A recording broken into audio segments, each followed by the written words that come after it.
Okay, so I've navigated to the files that I want to demo how you make all the different types of adjustments you can using Adobe Camera Raw. Now I can select an image by clicking on it. It highlights in blue. And again, if you're not very familiar with the Adobe Bridge interface, go watch this 15-minute video on the benefits of using Adobe Bridge. Trust me, this will change your life, making you much more productive and creative versus using your computer's proprietary file browser system. But let's start. So that blue outline lets me know that it's selected. And if I double click this, notice it popped Photoshop up for just a brief moment, and then it opened the Camera Raw interface. That's because, remember, Adobe Camera Raw is a plugin in both Bridge and Photoshop. And if you double click a file from within Bridge, it's going to open up Photoshop's Adobe Camera Raw. And that's not a big deal. I'm just letting you know that is an occurrence, and we'll talk about why in a minute. So looking at this image, the first thing I want to do is I want to check and make sure that the white balance is correct. So under the basic editing tab, I'll come hover over the eyedropper, which is the white balance tool. And typically you should have one of these color checkers, the small one or one of these bigger ones. And if you start your first shot of every photo shoot with one of these, it allows you to quickly and perfectly correct your white balance in post, super easy. So I'm going to I can click on any of these gray ones because usually you're going to find your color cast there. And look at that. It looks like it had a bit of a blue color cast because this definitely warmed it up more, making it look more like what was there. I'm going to hover over this white square and take a look at those RGB values. It's 248, 247, and 247, and that's perfect, right? Because an RGB value of 255 in each color channel is pure white. You never want pure white because printers can't handle printing pure white. So you always want to set your whitest white somewhere between 242 and 248, and that way you'll always be able to never have that weird paper white phenomenon, which if you're going for prints for retail or commercial work, you need to be able to manage that. So let's go look at the blacks. Okay, this should be pure black with the tiniest bit of detail. Now these values are 39, 36, and 36. And you're asking yourself, well, wait a minute. I had a whole lecture on how 12-bit RAW captures 4,096 levels of gray and how 14-bit RAW captures over 16,000 levels of gray. That doesn't matter. That's still happening in the background. But to keep everything simple, Photoshop and Adobe Camera Raw and Lightroom, they're going to show you in the integers from 0 to 255, representing 256 tones in the image, even though it's really big multiple of that. So that way I know that pure zero in each of the RGB channel will be pure black. This isn't. So I can quickly just come over and drag my black slider down. And notice it's still not. It's 29, 25, 24, but visually that's fine. I see detail in that black. The only place I'm losing detail is back here in the shadow area because I've got my shadow clipping warning toggled on and I can really pull it further. See, even then I don't care that I'm losing detail in the blacks in this area. It's okay to lose detail in the blacks. You just don't want to lose your detail in the highlights because it looks weird in a print. So now I can open up my shadows a touch. I can pull my exposure back up if those blacks pushed everything else down a little bit. And you see how that just gave it a much richer look. Now, if I come back over to before and after preview, right, where I can toggle it on to default settings. So this is where we were. And remember, your eye's going to color calibrate immediately. But once you set it, you're like, oh, that really does look much more rich and vibrant and visually exciting. So that's how you set your white balance. Now, if I click done, watch what happens. It closed it. Remember that done means you save all the settings. It's going to save it back to the spot on your hard drive where you opened it from. But notice how it went back to Photoshop. That's because if you double click on an image from within Bridge, it's going to open up the Adobe Camera Raw that's linked to Photoshop because it assumes you want to always go back to Photoshop to work. Now let me go back to Bridge. I'm going to double click that. It's going to open up Photoshop's Camera Raw. Now this time if I click open, it would open in Photoshop so I can make my adjustments there. And this is where you would make your adjustments in Photoshop if you wanted to do a lot of things. Like here, if I'm going to spot retouch this out, which I could have done in Adobe Camera Raw, but I just wanted to do a thing. And then I'll click File and Save and see what it's going to do. It's going to come back and say, hey, because you did a thing in Photoshop, it's not going to overwrite that camera raw file. It's going to now save it as a PSD, even though it has no layers, because it knows you've done something to it. So it wants to indicate to you that you've done something in Photoshop to this file, and the way it does that is saving it as a .psd file. So I'll click save, and remember in Adobe Bridge, everything you do, it's put at the back end at the bottom of all your files. Now I don't want this here, so I'm going to right click and say move to bin. So instead of opening up in Photoshop's Camera Raw, if you select the image, you can right click and say open in Camera Raw, and watch what happens when I click done. See, it goes right back to Bridge because it assumes that that's where you want to be working. Now, the reason you would do something like this is if you're working on 1,000 files or you're syncing 1,000 files, you can do all your syncing with the Bridges Adobe Camera Raw and leave that working in the background. And then you can go open Photoshop and continue working on other images inside of Adobe Photoshop. So that's why you would do that. So I'm going to, again, another way to do it, instead of right clicking and clicking in Camera Raw, which will again take you to Bridges Camera Raw, you can come click this little icon up here, this little shutter, which is open in Camera Raw. And then this is the same deal. I'm going to toggle open my basic setting, click on that white balance tool, and I'm going to click on a highlight area. See, and I'm going to click on a couple of different ones because if it has too much of a color cast, it may swing it too far in the other direction, like it was super warm before, right? Here's that preview. And I like it a little warm, but I don't want it too warm. And now this is too blue. So you just click around until it feels right to you. So I'd probably want to just warm that up just a little bit. I'm going to pull up my clarity. I'm going to pull up my whites, really pull up my shadows, and pull up my vibrance. And I'm going to click the crop button. If you right click, you can see you have some embedded options, or you can come over here to the presets and say, this really should be a square. So there you go. And then you can click on the outside to rotate it a little bit if you looked a little twisted.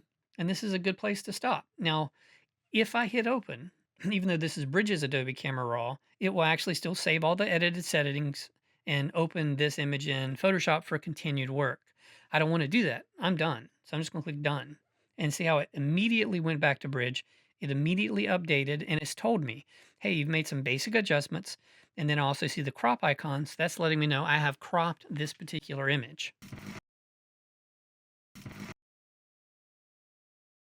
So let's open this image.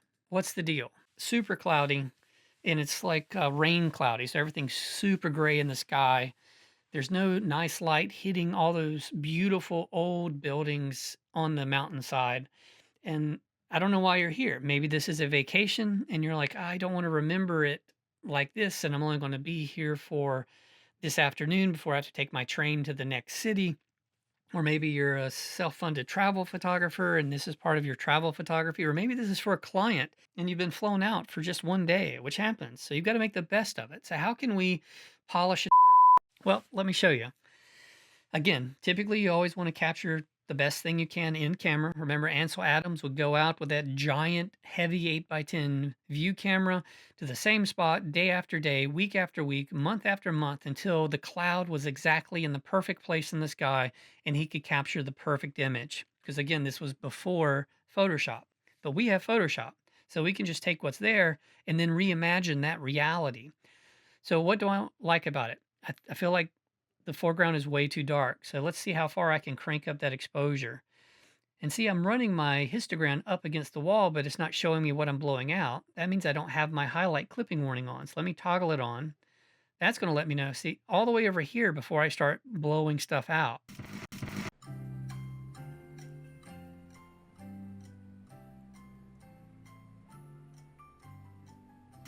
So I'm going to maybe go something like that. Maybe pull up the clarity because I don't want it to look flat and washed out. Pull that up a little bit. Pull up the texture a little bit. Maybe the dehaze will make that background look a little more exciting, which I think it does. I think I would come up to the masking icon right here, click it, and I'm gonna say, please choose the sky. Okay, there's the sky. So now I can say, hey, I actually want to pull the sky exposure back down, but I want it to be more blue. So I'm gonna make it more blue. And maybe I can just make the shadows a little brighter and maybe the highlights a little brighter. So it's going to give me a little bit brighter up at the top. And then what if I want to add another gradient from the bottom. Well, I would just come and click Create New Mask, and I'm just going to do linear gradient. And I'm going to drag from the bottom and drag up. I can rotate it by twisting, but I'm going to let it go about right here, something like that, because I'm just pulling up from the bottom. And maybe I want to make those trees just a little bit more green. I'm making the buildings green, but that's not going to bother me currently. Maybe warm it up a little bit, see where the blacks are going, pulled up saturation. So now what? Now I'm going to crop. Pretty much every image can be improved by cropping it. I don't need this much sky unless I'm putting type or text into it. Now notice that the preset is locked right here. I don't want that. So I'm going to click this aspect ratio lock, unlock it so that I can crop it as I want. Now I want this to be more of a pano image, as in just a longer, wider image. And I'll pull up, get rid of all those distracting buildings, because this is really about the mountaintop and the sky, and little nice rule of thirds positioning there. And I'm gonna hit enter. And there we go. So where were we? We were here, and now we've made it a much more visually exciting image. Now for me, it does seem like it's twisted a little bit to the right, so I would click that cropping icon again, and I would just tweak the angle. See, this is where it looks like it's twisting towards. So I'll probably pull it back just a little bit like this so things feel a bit more straight up, using that grid line to help, show me what's going on. But yeah, I like that. I'll hit enter again. And now would I make any other adjustments? Maybe make things a little bluer, maybe make things a little brighter, more vibrance, just more for a postcard. And then after all of that, it's like, I love the direction it's going, but I need one more local adjustment. I'm going to hit that masking icon. I'm going to do create a new mask because I actually want a brush. Right bracket key for a bigger brush, and I'm going to just paint over right here. Like that little green tree in the front is really good. I don't need to worry about that. And actually, what I'll do is I painted over that green tree a little, so I'll toggle on the subtract with the brush, and I'm going to say, nope, take that off of my tree there. So now what would I want to do? I think I want to make, again, this greenery a bit more green. See how that's a bit more green? And then maybe I can make the whites a little brighter, push up the contrast, which clarity is going to help with that a lot. So I'll push up the clarity here, dehaze it a bit, get those rich blacks back in there, and that's going to allow me to come back to exposure and pull that up a little. And again, where were we? Super dark, not exciting. Picture postcard. Do you see how you can do all these amazing adjustments inside of Adobe Camera Raw? I don't need to go to Photoshop to do anything else, so I'm just going to click done and be done. See how it saved and updated the crop and the basic editing. Let's go to this image. All right, same deal. It's just not an inspired day, even though it's an inspired scene. So again, you get to reimagine it. Well, it's a little flat, right? And clarity and dehaze will really help with a lot of this. And you think, well, I want to make the water in the sky more blue. Like, yeah, I like that. That looks pretty good. And I might want to open up my shadows. But as I'm looking at it, I like the warmth on the trees. So that's where you're going to come over to the masking icon. You're going to choose brush. And I'm going to paint over the reflection. Left bracket key for a smaller brush, just like in Photoshop. Right bracket key for a bigger brush, just like in Photoshop. Because I want these bushes and trees to be just a little warmer, even in the reflection. And then I'm just gonna grab that color temperature slider here and just say, hey, warm that up, make it a little brighter, pull the exposure up. And you see, now it's looking a bit more like fall. But what's the problem? The right side trees were in deep shadow, the left side trees were in sunlight. So the same adjustment's not going to work for both. So what I'm going to do is I'm going to look and I'm just going to adjust for that far left side. Pull down the blacks. And then I'm going to come click create a new mask, again with the brush. And again, I'm just going to really focus right here on the shadow side because I feel like that needs to be adjusted with a stronger drag. So now I'll just pull up more yellow here, more exposure, so I'm not blowing out. I don't want to blow out those shadow details. I got to be careful of that. That clarity and dehaze will help make sure I keep the blacks there. But see how that gives a nice brighter area? Now what? Well, I feel like this water is a little dark. So the quickest way to dodge it is I'm going to click select and I'm going to say, maybe you can figure it out based on the color range. So I'll say color range and I'll say select these blues. And you see what it's doing. It's selecting the blues in the sky and in the water, which here I don't want. So now I'd hit subtract and I'll say linear gradient subtract, and I'm going to say deselect everything that's above there. So now this pink highlight is what's going to be adjusted. So now I can say, okay, now let's go to the water. Really, see, I can blow it out, which I don't want to do. I just want to give it a little bit more glowy so it doesn't seem so, burn out. I'll pull down the contrast a little bit. I'll pull down the blacks, maybe pull up the shadows a little. And how far can I pull up the highlights? And let me tweak that exposure just a touch. Like I'm nowhere near running up against the wall, but see, that's too visually bright, right? It's really detracting from the image versus where I'm just wanting to make it so it's not so dark. And again, this is subjective, but I'm going to say for me, I like the taste of my cookie about right there. So now what? Well, I'm going to go back to the basic edit panel by clicking on this, getting me out of the masking panel. Click on the effects tab, and would a little vignette look nice with this? Actually, I think it does, but it's going to need to be cropped as well. Notice how we have sticky settings, right? My lock icon is still unclicked, so I'm not maintaining the aspect ratio so that I can come up just a little bit if I think that's more valuable. Click enter and look at it. Now's when you back up and look at it. Like, do you like the direction that's going? And if you do, click done. If he's like, oh, let me just take a quick peek at the overall exposure again. So I feel like I want to make it brighter and maybe pull up the saturation just a little, but not make your eyes bleed, right? So it's always a balance. I think somewhere in there is fine. I'm gonna click done. See, it's gonna update right here. So this image, pretty horrible, right? Ran up against the wall in the initial exposure. So my whites are clipped. These are paper white.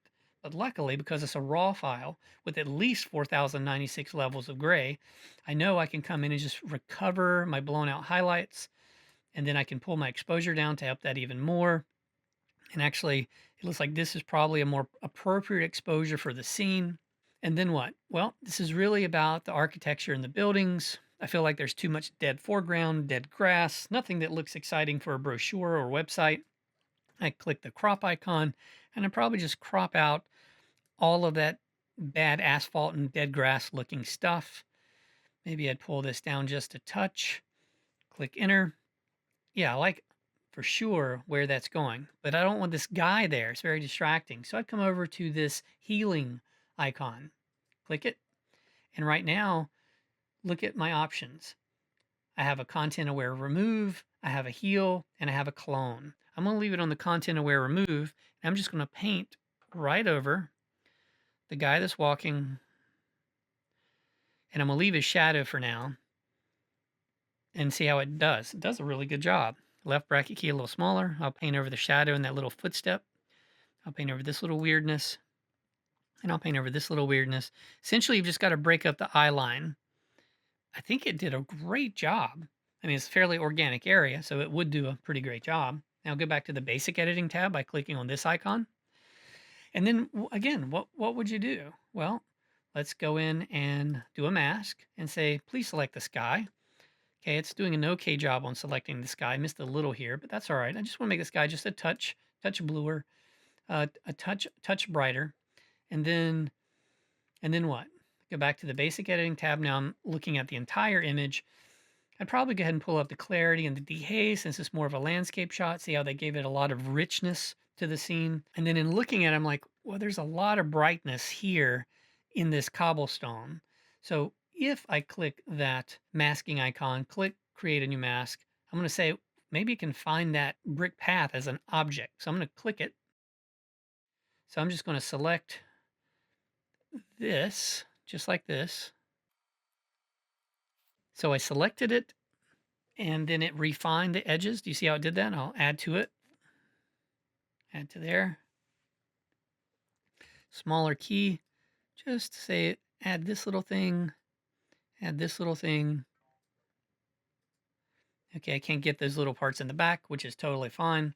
And then what do I want to do? Well, I want to pull up the midtone and I'm going to dehaze it, which will make it a little darker.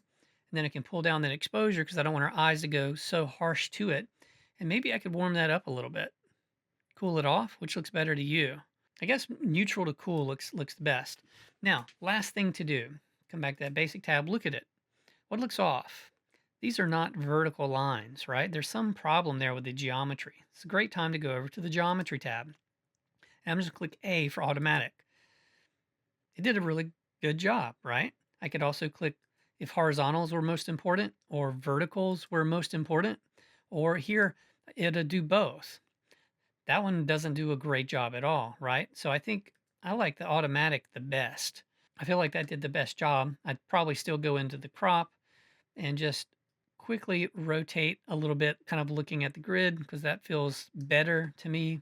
Click back on that basic editing tab, and then I would tap on the geometry to close it, open up the effects, do a light vignette. I think that's a really strong image. Click done. It's going to update. And do you see how that's a much more exciting image? Again, I can pop back into this because it's Adobe Camera Raw. It means I've changed nothing permanently. And I can say, what was this image again? I can't remember. It's been 2 days or 2 months. That's where it was. Horribly overexposed, distracting tourists walking through the scene. I've got something I can now use on a website. So I'm going to click cancel because I'm not worried about saving any changes, or I could have clicked done. It doesn't matter. Let's do the same thing with this image. Same kind of thing. So got some blown out highlights. I got some trash cans. So just not great stuff. So let's first go ahead and click on the healing tab and let's get rid of the guy. Let's get rid of this trash can. Let's get rid of this trash can. If you're a photojournalist, you can't do this.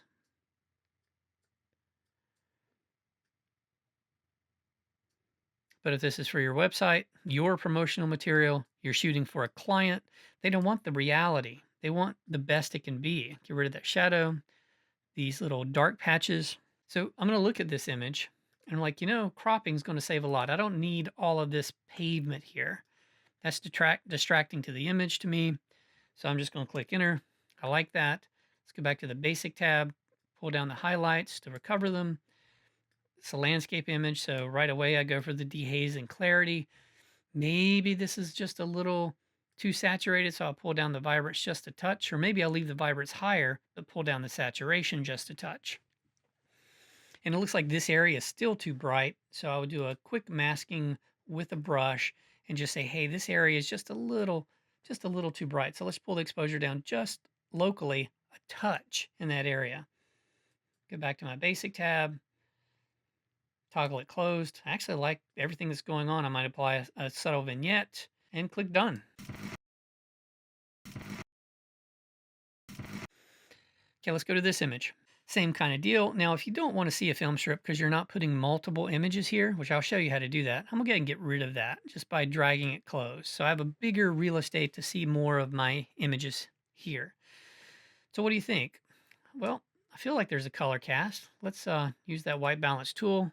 Let's click on something that, remember, your color cast is going to show in the brighter areas like, the white, the light grays, the mid grays. I'm going to click here. All right, click here, click here. And you kind of, again, remember, depending on how, if I go in this deep shadow, which is going to be really full of blue light, it's going to make it super warm.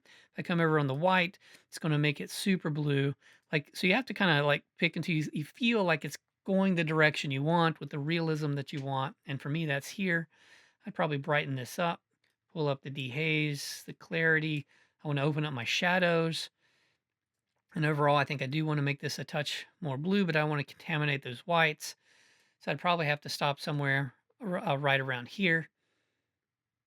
And that's good to go. Where were we?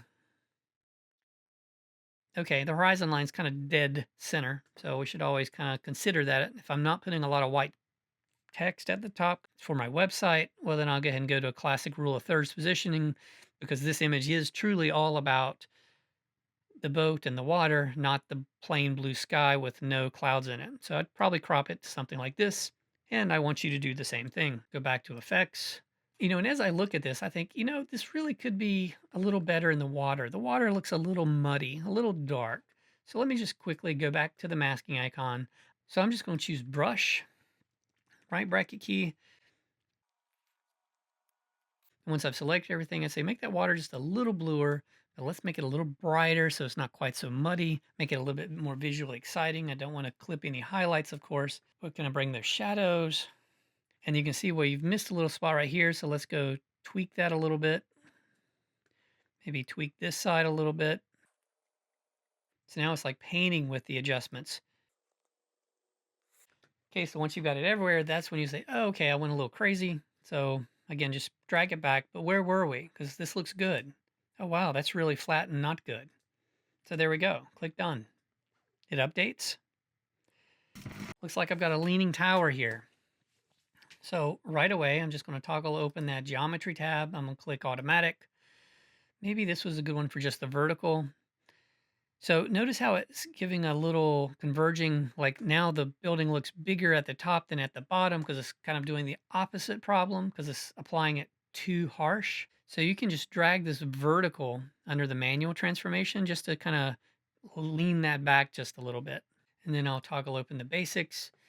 And what else would we want to do? Well, I see a lot of texture, so I'd probably come in and grab clarity, landscape. So I'll default to dehaze because it does so much quickly to landscape images. I don't think I want people walking through it because they're not important to the message of this particular image. Might have to go through a few passes. I don't know what these little bright things are, but I want to get rid of those. All right, so now that's pretty good. I'll click on the crop and I'll say let's crop into here, make it a real tall, narrow image, something like that. Click enter. Where were we? We were here.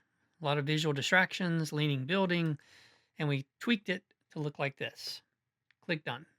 Select this image, right click, open in camera raw. Same deal, got some issues, kind of exciting, but right away I want to go to the geometry tab, click on it, click automatic. I'm going to go ahead and toggle through horizontal, vertical, both. I think the both I like the best on this one. Click the crop. Let's go ahead and establish what our crop's going to be. I'll probably come over like that, come over like this, come in. How far in? Maybe that tree's important. It's very centered. So maybe I would come in something like this so it's not quite so centered with so much dead information because really it's all about this building. Go back to basic and it's a night shot, so maybe I would try to pull up the brightness a little bit, but not blow out the highlights. I think something like that has a lot of visual appeal. I think that's really an interesting image. I'll click done. Okay, night photography, slow shutter speed, right? What do we shoot it at? 10 seconds, right over here, and f4.5. Now remember, something to think about, a more advanced concept in photography. You're taught that f22 makes everything in focus and f4.5 makes one thing in focus. But remember that focal length has a big effect on that, right? As does subject to camera distance. So if you're shooting a big distant scene and you don't have something in the foreground, like that's 10 feet or 20 feet away from you, you can shoot at 4.5 and it will look like f22 because the range of acceptable focus has been expanded. Again, that's a more advanced concept we'll get into in later lectures. So I like this. This is an exciting image. I feel like this far right side wasn't getting hit by light, so it's losing some excitement for me. So let's start processing. I'm going to recover any highlights I can, make the overall exposure just a little brighter, maybe pull up the vibrance, which is going to make the areas that are not very saturated a bit more saturated. And what's going on here? Do you see that there's some noise here? So I want to click with the magnifying tool and just drag to the right to zoom in. Do you see this noise? Let's fix that first. So I'm going to go down to detail. And I'm just like, okay, we're not going to do any pre-sharpening. That's the default. And please reduce that noise, color noise reduction. Do you see how it's mitigating that a bit? Here's where we were, and here's where we are. Now it is going to make things slightly blurrier because it's blurring the pixels to get rid of the noise, but that's okay. We'll come back to basic, Command 0 to fit in screen. I like the direction that's going. For me, I think I'm going to go ahead and add a linear gradient to the sky by pulling down And I'm going to say, make that sky just a touch bluer. And you see a lot of noise in the sky. So can I actually de-clarify that? Yes, I can make that sky a little blurrier by pulling the clarity to the left. I can, again, do even more noise reduction on just the linear gradient, making the sky a bit more softer so I don't see all that noise. I like that. I'm going to add another mask as a brush, right bracket key, because I want a giant brush, because essentially I just want to make all of this much more readable so it's not such a dead spot. Remember that pink overlay will disappear as soon as you make your first adjustment. So yeah, you can make that a little brighter, pull up the shadows. I don't want to blow out the highlights. You can see a crazy amount of noise, right? So we're definitely going to have to fix that. Let's see if that noise reduction will work. It does. Give it some more contrast with the clarity and the dehaze because it is nighttime. Maybe I was too heavy-handed with that exposure, and maybe I can warm that up a little bit to make it mimic that warm trailing lights over there on the railroad tracks. Something like that. Pull that exposure down even more. But again, where were we? We were here, and we made it to here. Now what would I do? Every image can be made better by cropping, so let's crop it. I'm going to crop out these distracting things on this side, so I don't want to have to go in and manually retouch them. Maybe I'll pull this sky down again, just again, following those rule of thirds rules of putting a horizon line at the top line or the bottom line, something like that. I'm going to hit enter to lock in the crop.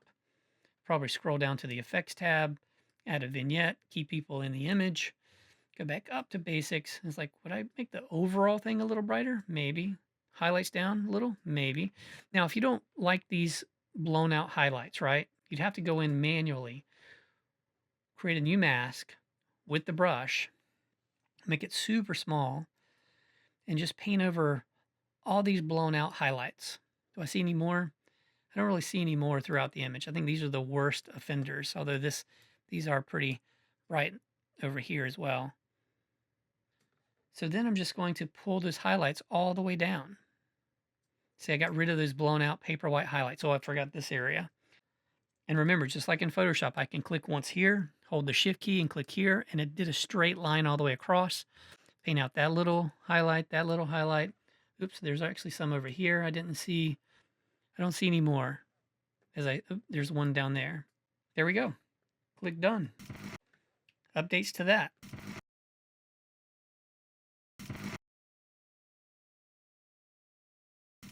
It's probably some geometry issues. Let's go check it out.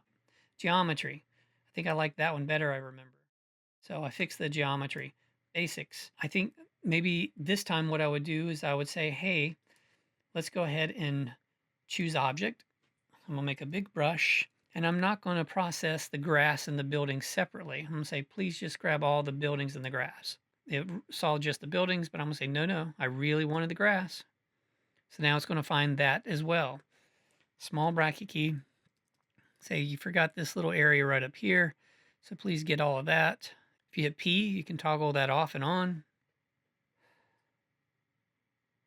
So I can now brighten the exposure. I can get rid of that blue cast, open up the shadow value a touch. And it looks like because the buildings and the grass are in such a brighter area, I would really need to come and take off with the brush. It's like, okay, probably shouldn't have added this tree in here because it's looking weird. I'll get rid of the chimneys right here too. So that I can now click back on this, make it just a little brighter, something like that, and create a new mask, say sky, tiny bit darker, little bluer, go back to the main one, and say the overall image could use a little clarity, a little dehaze, maybe warm it up just a touch, something like that. Can cropping help this? Something like this, something like that. Hit enter. Again, it's an old photojournalism trick to keep the viewer's eyes in the image, very subtle vignette. As soon as you can start seeing it, you've gone too far. So you've got to train yourself just to go subtle. Very hard to do. Click done. It updates. This is interesting. Okay, you're shooting with a super long lens. What is this? It was shot with a 75 to 300 at 150 millimeter. Got some blown out highlights. It would be nice to make some adjustments to just the bird, the log, and the background. So let's start there. I'm gonna say find the subject. It found the subject. If I pull up the clarity, there we go. Maybe I want to saturate the bird's colors just a bit because maybe the exposure was washing it out. Pull down the exposure, definitely pull down the highlights, but I'm going to have to go in manually to this little area by creating a new mask, clicking brush, left bracket key for tinier brush, and just paint right on that blown out rim light area, right? And just pull down the highlight just to fix it. Then pull down the exposure, pull down the highlight, pull down the exposure. You don't want paper white. Okay, now what? Well, I want to get that stump. So maybe I can say select object, and I'm going to say this is the object, but select more of it, please. Jesus, please. There we go. I would pull the exposure down, clarity, dehaze, so it's not distracting. Then what? Create a new mask. Say select the background, please.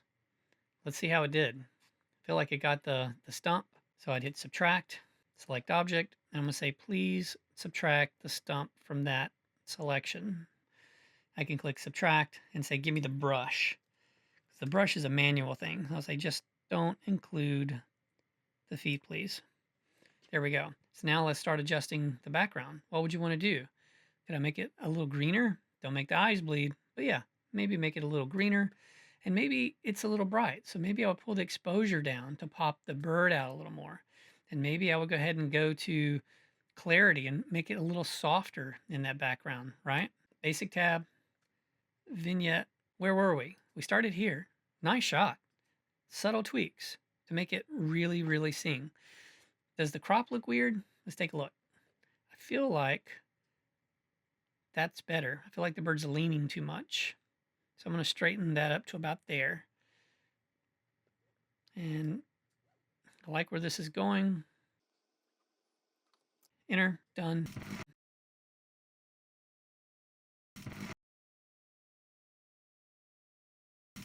It updates. Okay, this one, mask it, find the sky. It found the sky behind all that stuff. Make the sky bluer, make it darker. There we go. Now we're getting somewhere. Let me come back to the main image, the basics, clarity, dehaze, vibrance, super warm, but don't blow out the highlights. Now pull up the exposure just a touch, somewhere in this area. Where were we? We started here. Now we have some super saturated, really dominant images. We've blown out some black vine detail, so the blue highlight's going everywhere, but we don't care. There's a little highlight right here. So again, if this was going to print, I would have to go into, say, create a new mask, do a brush, paint over that, and say, pull that highlight all the way down. Are there any more bright highlights as I look around the image? There's one right back over here. And this is really a blown out yellow channel, which I don't care about so much. Come back to this. Can I pull my exposure a little brighter? Would a vignette help? They usually help most things. But then ask yourself, can it be cropped? Don't stick with the format of your camera sensor. You decide. I feel like this is a little too centered. So maybe I come in here. I like this organic line pulling us around the image, but maybe I would pull in a little bit at the top. Hit enter. I think that's a much more successful image than this. And again, this is only going back not before the crop, although I can go back if I want to, but we're done.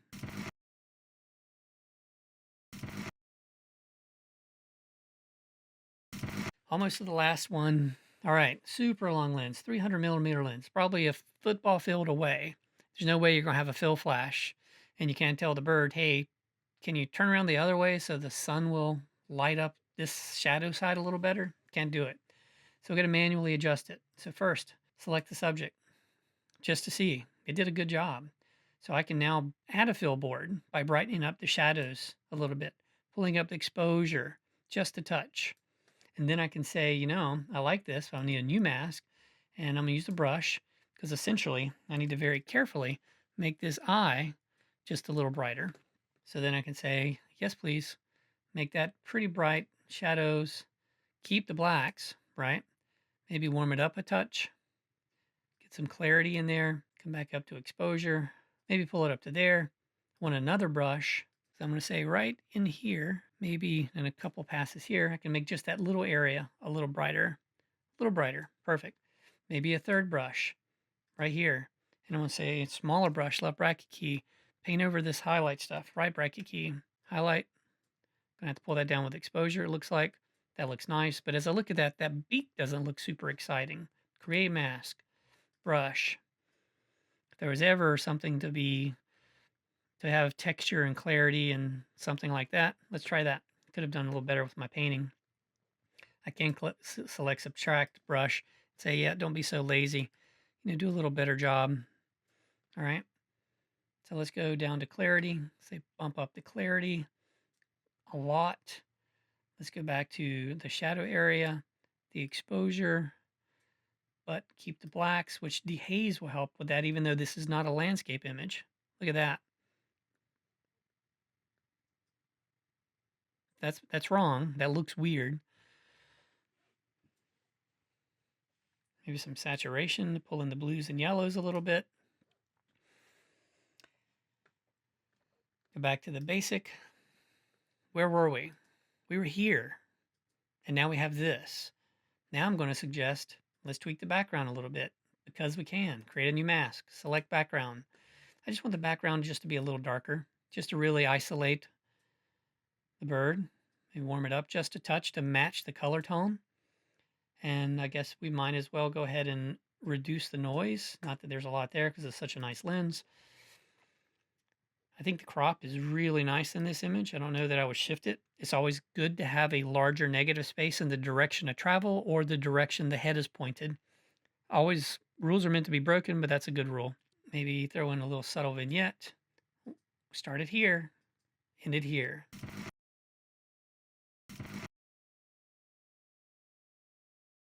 Last image. Okay, it just has some exposure problems. Can we save that highlight? We can. We're going to mess up everything else. So I'm probably going to go to brush and say, just on the face, I'm not happy with all the detail I lost here. Maybe right here. And I would say it'd be nice if that were a little brighter. That looks more appropriately balanced in the exposure. Maybe pull up the clarity to give it a little mid-tone contrast, a little dehaze. Do I like the color? Ooh, I think I like it with a bit of a blue cast, even though it was a bit green to begin with. So I had a little bit more green in here. Maybe I can pull up their shadows just a touch to really brighten it up. I like where that's going. There was no fill light or background separation light. I don't know that I can fix that here without making it distracting. I think I'd probably just touch the crop in here, crop out the distracting stuff at the top. Now the eyes at the rule of thirds. It's very centered, but there's nothing I can do about that. I'm just going to optimize that centering. Click enter.